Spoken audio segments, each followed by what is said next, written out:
Hello and welcome along to the next edition of Tony Stone's Chatroom podcast, and I'm absolutely delighted to be joined for this particular edition by two special guests, the wonderful singers, songwriters. Is that how you guests like to be known? Yes. Corinna Jane Crabtree, first of all, Corinna Jane, and alongside the wonderful Daisy Chute.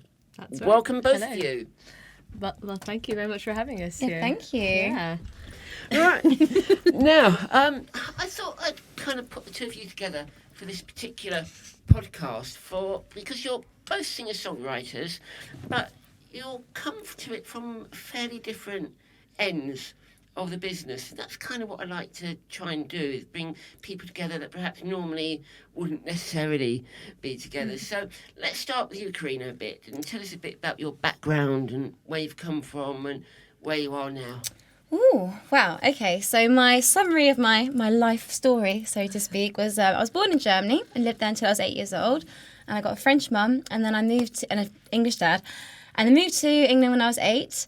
And I've always been into music from very, very little. Like, I suppose you also probably have been into music from a very young age as well. Yeah.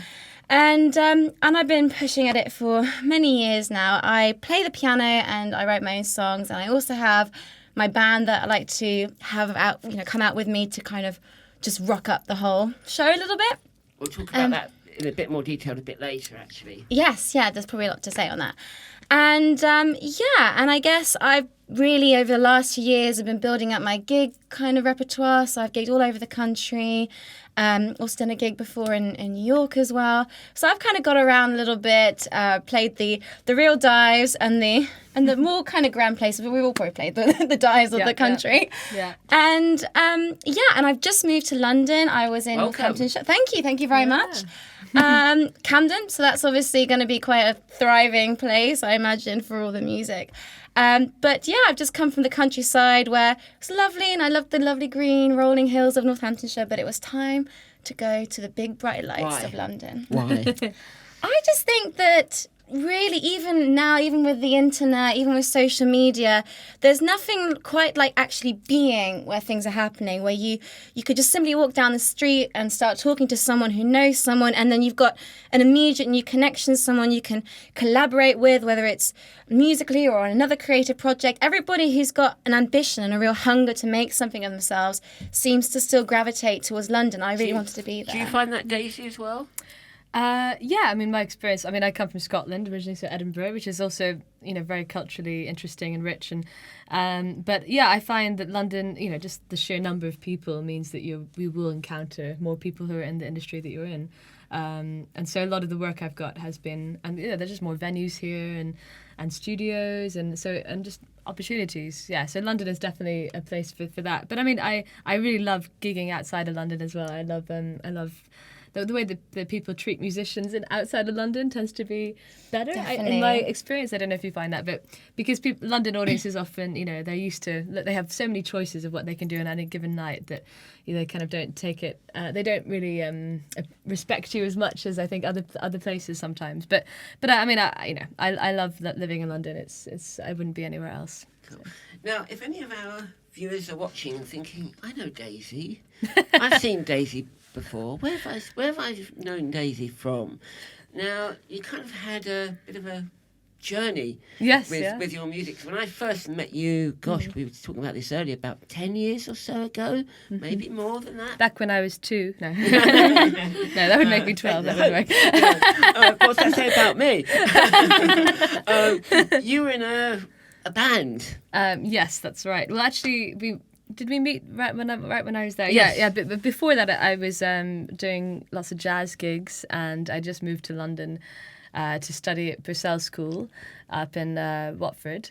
So not really London technically, but close. Well, Greater London. North of. Yes, yeah. And so I studied there, and around that time, I also got this amazing opportunity to be in this band that were being created by Decca, by Universal Records, alongside our manager at the time. So that was a band that then became All Angels, which is a classical crossover band, and that we were 4 singers, all female, and we sang a lot of a cappella a cappella arrangements, but also with orchestra, and we did 3 albums with Universal and toured and did lots of exciting things. So. Got to perform at Wembley Stadium. Yes, Wembley the and National Anthem. O2. Yes, National Anthem loads of times. Yeah, and but there was one sporting time events. though. I remember it was David Beckham's 100th cap. That's right. Gosh, good memory. Oh yeah, that's you right. sang that That's night, right. didn't you? Yeah, and they had I think they had a picture of us, and then David Beckham's leg was in the background. And it was like by David Beckham's proximity. 100th what, sorry? 100th Cap. What does that mean? I'm not a Appearance. football official. Oh, right, okay. When you're a professional footballer and you play for your country, Ah. you're awarded a cap. Oh, I see. Okay, I didn't even remember what You it learn was. something every day, don't you? Well, it's football season at the moment, of It course. is, We're the all World Cup. celebrating Come football on, so successes. now with your Germany connection and your America connection, Oh. is it England that you're supporting? Yes, I think supporting the place I'm in is probably the wisest choice. Yeah. I just kind of judge what's going on, really. So I can either go for France, because I'm half Well, French. Of course, yeah. I can go for Germany, because I was born there and Germany I had my... just lost, so I wouldn't worry Oh, about really? Germany. Oh, okay. But didn't England lose last night no, as we well? won. Did you? Yeah. Oh, I don't know. Thank goodness. Just. I did actually have to sing both the Welsh national anthem and the English national anthem for one performance. Oh, really? So it was we were split into 2 different camps. It was Oh. quite funny. But singing the Welsh one was quite hard in Welsh at very short notice. I just wanted to ask you, actually, in terms of being in a group and in being to what you are now as a solo artist, what do you find is the main differences between having 3 others and just you? Well, you kind of have to take a lot more responsibility when you're on your own, because you're the kind of you're taking on all the kind of weight of responsibility. You're having to decide all these things on your own. You don't have the team kind of to help decide things and divvy up the different things you can do. But I mean, I like that though. I like feeling like because we had a huge team of people with us because we were with Universal, so we had a big team who were working on marketing and press and manager, agent, all this stuff, and now I'm independent. Like I have to do so much stuff on my own, which is quite a wake-up call. But I'm really enjoying learning about how to do that and having a bit more independence and being able to make my own creative choices. Do you feel that the time you had in that band has actually educated you a bit about the business side of things that you wouldn't have got had you not been in that situation? Yeah, definitely. I think it's hard to know what an alternative universe would be, but I think I've learned a lot from it. But it's quite a different world because it's it was a classical world, so slightly different, and it was a different time as well, because at the time there were still people who were kind of really actively buying CDs in the way that really kind of aren't that much anymore. Like there's still some people who are, but it was definitely how many experiencing CDs that roughly change. did you sell? I think it was something like 500,000 or something. So it was platinum. So, which was thank you very much. Yeah, but it was definitely on the cusp of changes. That kind of time. So that was really interesting to experience how it was changing. Of course, you had quite a well-known radio presenter supporting you and helping you, didn't you? Oh, Howard Goodall. Yes, and John Brunning, didn't he? Oh yeah, write? John Brunning. He wrote a piece for us as well at Classic FM. That's right. Yeah, you really have a good memory. Corinna, I just wanted to ask you: have you ever had any ambition to be in a group, in a band where you're with 2 other singers, or have you always just wanted? Well, it's to all be... about me. I'm just joking. Half. No, but no, I think being with other musicians and collaborating is something I absolutely love to do. I love writing with other musicians. I love the fusion of 2 styles coming together. I love that excitement which you don't get when you're maybe writing on your own. When you're writing on your own, okay, you get ideas that come to your head and it's all a very personal thing and it just sort of happens and it's quite an inspired thing, like it might just come to you. Whereas when you're writing with other people, there's a real buzz and excitement in the room. You've got good chemistry. And I love playing in a band and I love that camaraderie and the banter that goes on between people. I think ultimately, I've got too much of a vision as to where I want to head with music to actually be in a band where we're all got a mutual vision. And I think that's really hard to find. I've seen so many friends of mine be in bands that have really promising starts, and then after a while, they all kind of have a different vision as to how things go. And I think How long was hard. All Angels together? We were together 6 or so years. That's 7 quite years. long. That's Yeah. good. That's good going. It's good going, yeah. I mean, the thing is, we were always we had, as I said, we had other people kind of helping with the creative side of things, and so we were kind of and you know, we had a big leg up. So I think if you have a band that's starting from scratch and you're independent and you're looking to get a deal or something, and you're having to do a lot more work, it probably is harder to stay together, because that's probably when you have more things, kind of creative differences coming into play. And when you're writing together, we were always singing music that, you know, classical music or music that was already written that we were arranging. So that kind of that definitely changed the dynamic. Would you have ever wanted to have been in a pop band? No, that's the closest I'll ever, you know, get to that. I don't think I'd want to be in one. I think I do love performing with other people as well, and I love the collaborative process. And so whenever I do a gig, I always try and invite other people to join me, because it's more fun. fun. It's more fun necessary, isn't it? Music's about sharing. Yeah, exactly. And it it adds so much to the music when you can have other instruments as part of it. And so I always love playing with other musicians, but I don't think I'd want to be in a pop band singing and dancing. That's not my vibe. Did you and the girls have quite like a sisterly kind of way of being together? Did you guys take care of one another when you were in this, you know, crazy world that you were in? Completely. I think that the fact that we were in it together kept us grounded. So we were, and we had a lot of fun. Lots of great memories. With your mum and dad around most of the Oh time yeah, as exactly. well. Our parents were all there helping, you know, making sure we were all, you know, behaving and everything. It's good to have family around, because I imagine when you were so young, was it quite a lot to take in? Was it quite a shock to the system at first? Yeah, there was quite a lot. Yeah, it was quite a lot to take in. I mean, sort of, it was it was a little bit more overnight than if we were starting from scratch. Yeah. You know, because How did you get the introduction to the label and stuff? well, that was actually through Howard Goodall, so was the through aforementioned one. Yeah, because he'd heard me at the Albert Hall for the school proms back when I was 16, and me being a little kind of arrogant girl, you know, I handed him a CD I'd made, and he got in touch because he heard it, and he liked my singing, and got me involved in some singing for his shows, and then he put me in touch with the manager and label, and that was how it all happened. So it was kind of very circumstantial. Had I not given him that CD, none of it would have There's happened. definitely some fatal destiny at play there. You know, the right completely. time. There's like a certain sequence of events that lead you to a certain completely place in your life. I'm a That's firm it. believer in that. Yeah. Sort of a quick chat with you as well, Corinna. Mm-hmm. Away from music, you and I both have something in common. We do? We do. No. We've both done hospital radio. Oh, yes. yes. I mean, I know why I did hospital radio, but what was the appeal? Perhaps if anybody out there doesn't understand about hospital radio, what it involves, maybe you'd just like to tell a little bit about that. Oh, I love my time at hospital radio. I think for me, I've always loved...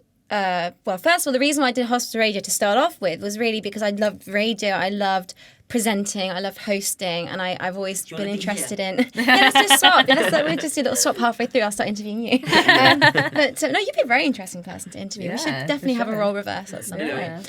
But yeah, no, I've always loved presenting and hosting. I've always been fascinated by the TV and radio world, and I went and did a languages degree, and allowed me to go and do a year abroad. So I thought I'd go and basically do exactly what I wanted to do instead of go on one of the kind of approved university lists. So I actually went and did an internship in radio and TV out there. I went to a big commercial radio station out in Berlin. Wow. And so while I was at uni, I was doing a lot of student radio, and I was inviting all these bands and artists from across the country to come and perform on my show, and I was sourcing artists from MySpace. We were talking about MySpace before we got here. From MySpace, well, actually it was only MySpace in those days, and I was getting to come on my show. So I was already producing my little unsigned radio show at university. So I wanted to continue that. So when I moved back home to Northamptonshire, I thought I really want to join hospital radio. And it was also because I thought hospitals are obviously, if you're going to hospital, it's not generally for a pleasant trip, really. And I think the best cure and the best healing is through music and through connecting with people.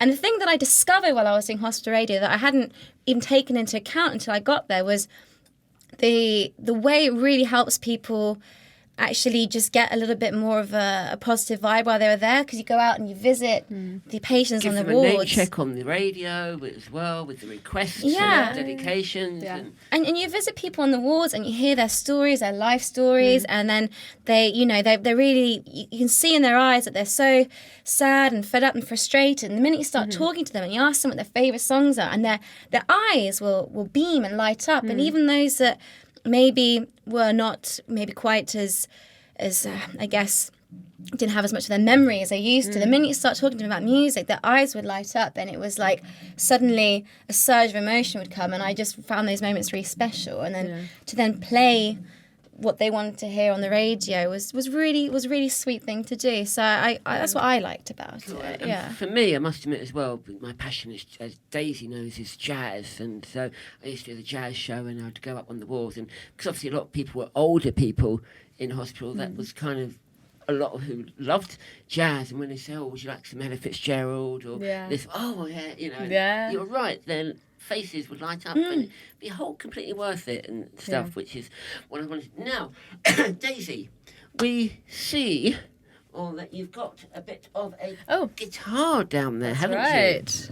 Yeah, should I take it out? Yeah. Yes. It's a little travel guitar. This I'm goes just with me most wondering places. if we could perhaps persuade you. Yeah, of course. I don't know if it would work doing something together or... Well, I mean, I don't know if you've got songs that we both well, we haven't really planned that unfortunately, but I don't know how we would do that. do you know, summertime? Oh gosh, I'd need to look up the chords myself. So,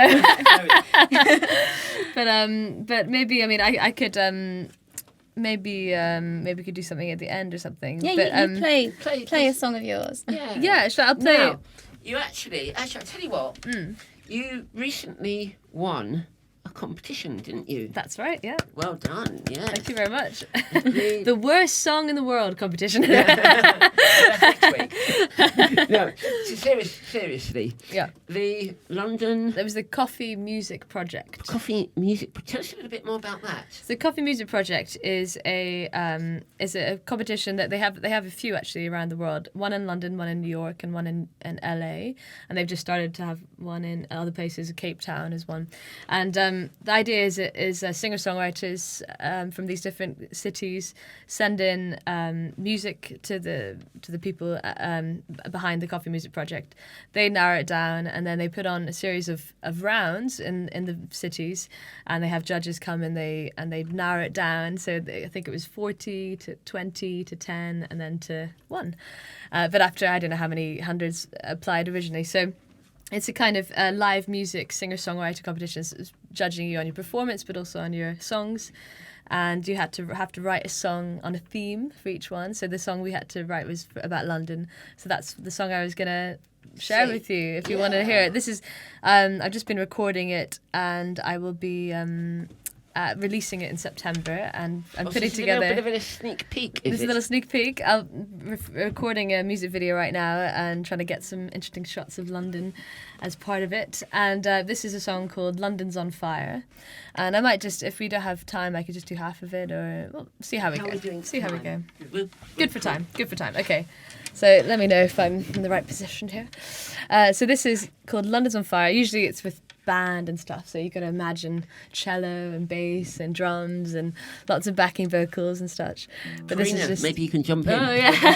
I'm not gonna, Well, I wish I could say it's a catchy chorus you could join in. I mean, hopefully it is. Join in at the end if you feel like it's something you want to do. So it's kind of about the darker side of London, really. So it's kind of, I was trying to write a song that was kind of a bit more positive, but I wasn't really finding anything coming out. So this is a kind of song about the dark side of London. Vein of London far below that freezes with the snow and never knows the fire's glow, is threading through the city docks and winding with the clocks and mourning with the tower blocks. Faded glass, the sunlight shone upon.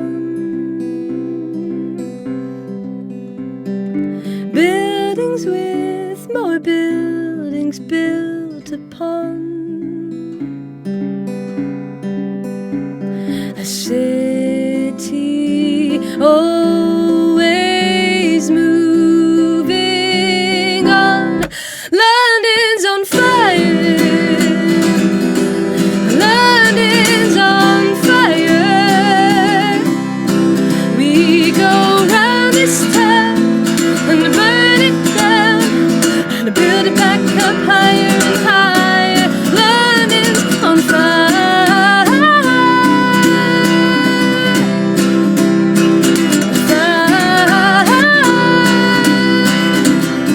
London's on fire. London's on fire.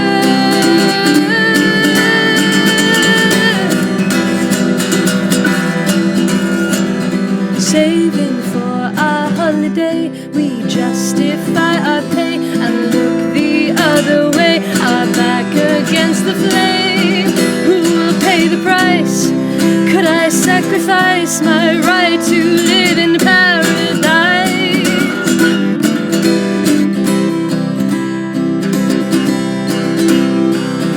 Faded glass, the sunlight shone upon.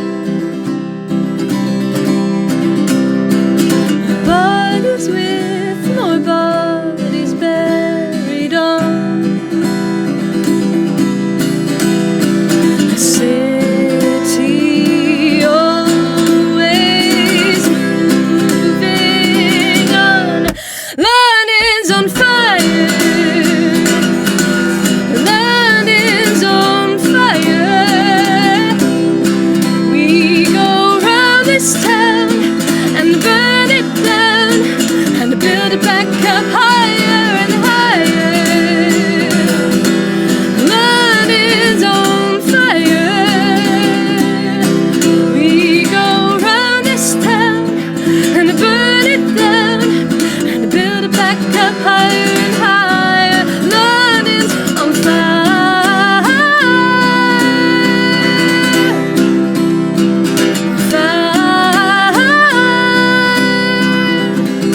Fire. London's on fire. London's on fire. London's on fire. London's on fire. London, London, London, London, London's on fire.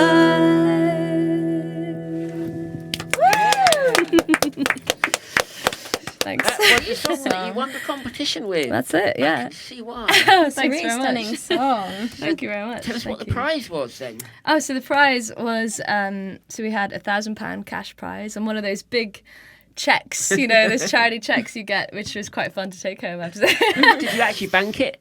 Well, I didn't actually go in with the check in the bank. I mean, but they transferred the money later. But it was quite nice to have the novelty check, and then also £1,500 to go towards a trip to New York Wow. in October for some concerts out there. Plus also some recording time as well for that song. Fantastic. That's Well, a great competition. Yeah, Well it's done. really good. I recommend it if you're looking Yeah, I for haven't heard of it. It's competitions. great. Yeah, it's great. It's little singer-songwriters, all different genres, and I'm really excited to go to New York. So Yeah. Well, you said you performed. in New Yeah, York. there's a really cool venue called The Bitter End. Oh yeah, I performed there too. Oh, have yeah, you? I love it. Yeah, I love it it's there. got so much character. I know, the amazing history, of course, with Yeah. Carole King and with because Carole King did her first ever performance as a artist. I didn't know at that. the bitter end. Did you know about this? Yeah, and so that the piano, because it's brilliant for a piano there and stuff. I Well, don't pretty know if much you- everybody's played Yeah, there. When you look at the looking list, the And- photos on Kind the of wall. reminds me a bit of London's Troubadour. Yeah, yes, it's Where- exactly that kind of vibe. I thought that as well when I went to Troubadour the other week. I was thinking, Yeah. oh, it's got that. Yeah. because you've worked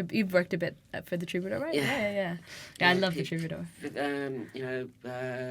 All sorts. My brain's gone actually, but Joni Mitchell, Oh, Paul yeah. Simon, That's right. all Bob the- Dylan, Bob all- And Yeah. you wouldn't know this, like particularly with the Bitter End, which actually is probably more I mean, the Troubadour's kind of got that lovely little bistro feel to it, but like with the Bitter End, it looks really grimy actually. Going, everyone's been writing on the walls. Those walls could talk. Right? Yeah, and you wouldn't know at all. It's totally unsuspecting until someone tells you. Oh, wow. But the guy that runs the place was actually telling me about how Lady Gaga used to come in all the time. Yeah, that's right. Yeah, And she used to play, obviously, Stephanie Germanotta, her real name, before she became famous. And apparently the day she came in to do her first Lady Gaga performance was there. Wow. And she was with this other girl, and it was actually a duo act to start with, which no one really knows. Interesting. And her dad came in, and he said to the owner, he was like, I'm really sorry for what you're about to see. I've got nothing to do with this. I have no idea what she's trying out. I'm hoping it's just a phase. Oh, I'm so sorry. That's hilarious. And he showed me the photos, and Don't she's listen like, to your parents. That's the lesson there. That's the other moral. But like, she was wearing like these. He showed me a photo. She was wearing these trousers, like these massive holes in the thighs, and like it was just hilarious. But it's just so funny to hear these stories. That's from, amazing. Yeah. What a great story. Fantastic. Right. Well, we're kind of coming towards the end of Gosh, the that was podcast. quick. I'm sorry I took gosh, up that so was- much No, time. no, with God, my no, it was intro. beautiful. So before we do, a couple of quick sort of wind down questions that I often like to ask. And it may sound a strange question to ask quite relatively young artists. I normally ask these for my more older guests, if I can put it that It might way. be old souls. Yeah. But do you, either of you, have any regrets so far about the music biz? Do you We've got time. do you have any and tying it in with advice perhaps that you would give? Oh yeah, I do. Okay, you go first. I think the problem is, especially when you are young and you're naive, or especially when, and I mean, it's difficult really when you're a girl in the industry as well. You get a lot of people that have got quite narcissistic traits that you don't actually see until a later date, and they can promise you the world, and you can get really carried away thinking this guy knows what he's doing. He really wants. He's got my best interests at heart. And then you realise after a while that either A, they couldn't deliver, or B, they actually are seeing you as an extension of themselves, as like a vehicle to their own success. And it's dangerous because they'll be holding you to it. And I think my advice to anybody is always, always, always keep yourself, do business with other people, but make sure you have a backup plan. Make sure that you are always in charge of your own career. Make sure you're always, always aware of what's going on, and always never underestimate the power of doing things for yourself as well. That's kind of what I would say. Good advice. Regrets. I've had a I've few. that's a good. That's Too few to mention. Yeah, no, I don't. I try not to dwell too much on. I'm usually I look through rose-tinted glasses at everything, even if it was terrible. I'll find a way of finding a positive So you're spin on it. full rather than half empty. Exactly, that's me. I'm an optimist for sure. But I suppose I'd say I kind of wish I'd kind of had more confidence sooner in my songwriting, because that's just a personal regret that I kind of I hid away a little bit that side of me, because I was just nervous about presenting it to the world, because for so long I'd been in the public eye doing other people's songs, and so but I was always writing, but I was just a bit shy about my songs, because it felt like that was revealing more about myself than when I was singing other people's songs. So I suppose I kind of wished I'd got going sooner with that stuff, I suppose. But so not kind of I have this I suffer from something that a friend has termed analysis paralysis. Oh God, I hands up. I'm there as well. I know exactly what you mean. It's just you overanalyze everything, and you question everything, and then you just, because there's so many choices, you just end up doing nothing. So like I have, in terms of deciding key things, and so I think I would say just don't overanalyze. Just kind of go with your gut. Just go for it. Just do it. Done is better than perfect. I totally second that. I think it's quite an artistic trait to be completely anxious and neurotic about everything. I'm totally with you on that. 100%. Right. Okay. Well, that's very interesting advice. Now, where can anybody go and check out you two? Where's the best places online, social media, for them to go and, I want to find out more about Corinna Jane, I want to find out more about Daisy Chute. Where's the best place to go? Okay, I think the home of everything is my website that will guide you to all the different links. So that's Corinna Jane, spelled CORINNA Jane.com, and then you'll find the YouTube, the SoundCloud, the Spotify links, the lot. And it's all on all the streaming platforms as well. Cool. So, And yeah. for you, Daisy? Same, yeah. DaisyChute.com. What, CorinnaJane.com? No. Yeah, we've got a deal now. Yeah, just a section. DaisyChute.com, so DAISY, like the flower, Chute, CHUTE.com, and also Facebook, Spotify, YouTube, Twitter, Instagram, all the stuff. I think our viewers should go from time to time to check out your website because you've got something rather exciting, haven't you? I can't tell anyone about it, but it will be quite exciting when it comes out. And I'm doing a bit of, I can't really even say. Oh, Go to her website. You'll find out soon anyway. Go to her website. Okay. Well, unfortunately, that has been it from this particular edition of Tony Stone's podcast, and very grateful with the microphone falling down. Thanks to my two special studio guests for this week, the lovely CorinnaJane and the lovely Daisy Chute. So until the next one, happy chatting.